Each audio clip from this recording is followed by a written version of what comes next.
Dahil nga sumobra yung paglagay ng hose, so dito dapat baka hindi ma-approve kapag kinapitan na ito ng metro, kaya kinalkal ko, kaya marumi yung kamay ko. So ito yung hose na galing sa main na pagkukuhaan ng tubig. Bali puputulin ko na lang, so iwan lang siguro ako ng, so pasobrahan ko na lang para sa metro.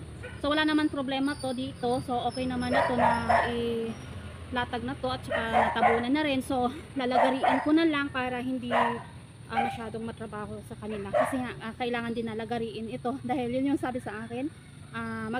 So magtira ako ng konting allowance lang, pero siguro hanggang dito para walang problema. Okay lang yan na sumobra kaysa kumulang. So meron ako ditong lagaring bakal na walang hawakan. So bali ang metro kasi niyan, so dito dyan banda, tapos mamaya lalatag ako nung 1/2 na hose papunta doon sa amin.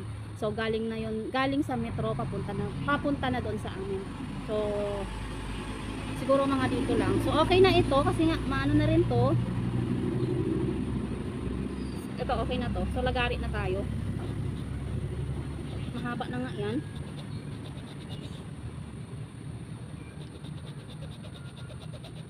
So pasobrahan ko lang. So wala namang talim tong lagaring bakal. Walang talim. Kapulol. Pero okay, kaya yan. Okay lang na hindi mapantay ito kasi ayusin pa naman nila ito kapag naikabit na yung metro. Masakit lang sa kamay, walang hawakan tong lagaring bakal na ito. Ayan, malapit na.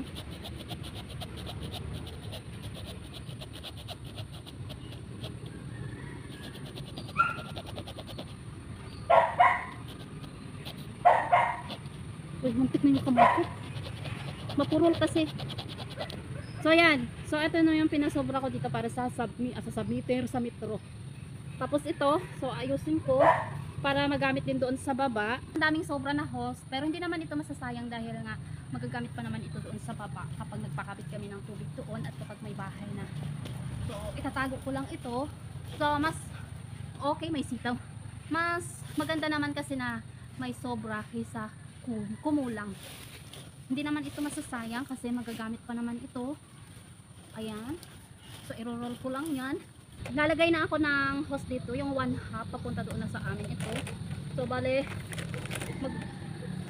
lalagay lang din ako ng allowance.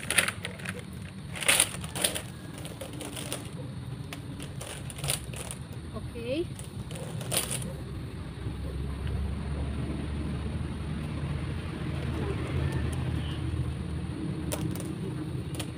So maglalagay lang din ako ng allowance dito. Ayan. So malaki na nga itong allowance na to. Pero sige, okay na yan. At least maganda kasi yung may sobra kaysa sa kulang. Tapos takpan na lang yan. Yun. So ibalik yung pinagkukaya ng lupa. So yan. So mas maganda na rin na nakaka-experience ako ng mga ganito para may alam din ako. Yun yung maganda. Para in case na walang lalaking taga-ayos, so marunong ako. So yan lang.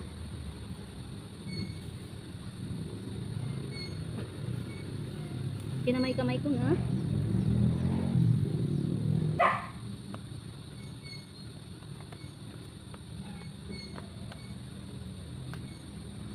Okay na to. So hindi naman nagagalaw tong lupa dito.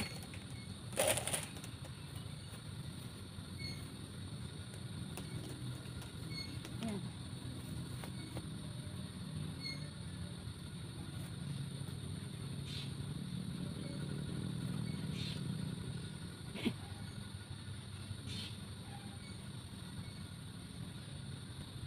Tapos apakapangan lang yan para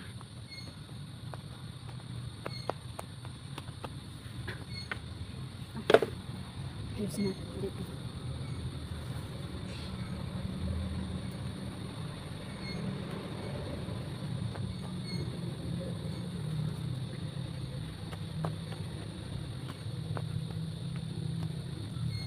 Tapos dito pa tayo. Dito na ako banda. Hindi ko alam kung saan ito luluto.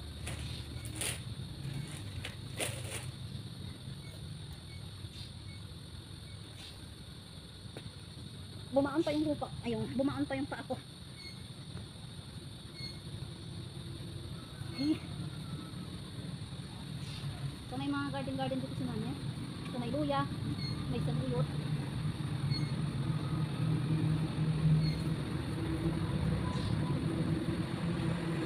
Ano po yung dilaw ko? Dilaw nga. Sayang. Gamot pa yan. At saka masarap yan sa ginataang langka. Okay.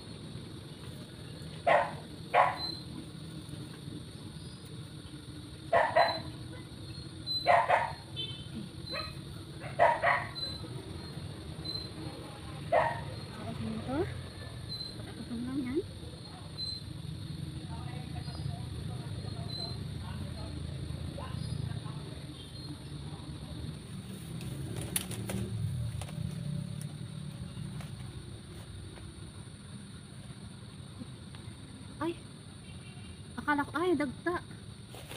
Hindi ko nadala yung pala. Okay, kamay na lang yun.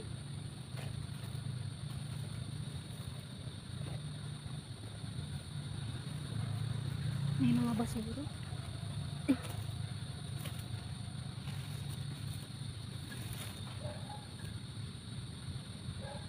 Natabunan yung paa ko.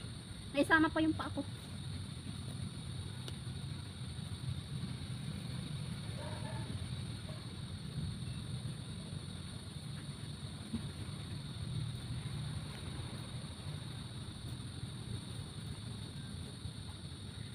Okay na to dito. So apak-apakan lang para sumiksik yung lupa. So yun dito wala pa. Okay. Natin yan.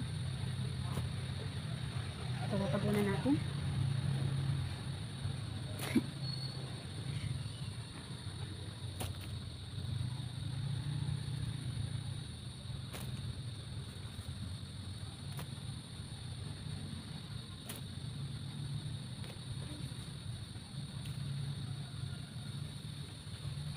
Yun, okay na yan.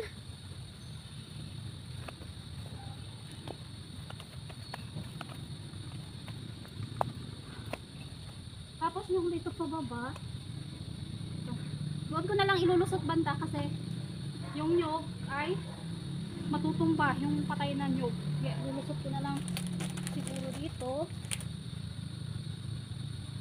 Doon. Okay. Maayos naman yan. Ang importante kasi ay yung doon. Yun ang importante. So, hindi ko na lang siguro ito kukukayan dito. Kasi maraming ugat at mahirap. So, ganito na lang. Hindi naman ito ano dito. Tulad nito, so may malaking ugat. Tatakpan ko lang yung dito.